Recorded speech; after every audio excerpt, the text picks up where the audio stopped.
பொன்னை நான் கேட்கவில்லை, பொருளை நான் கேட்கவில்லை, மண்ணை நான் கேட்கவில்லை, மாமணவை நாதனே என்னை நான் கேட்கவில்லை.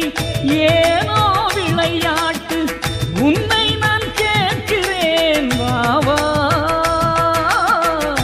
உள்ளத்தில் நீ இருந்து காப்பா.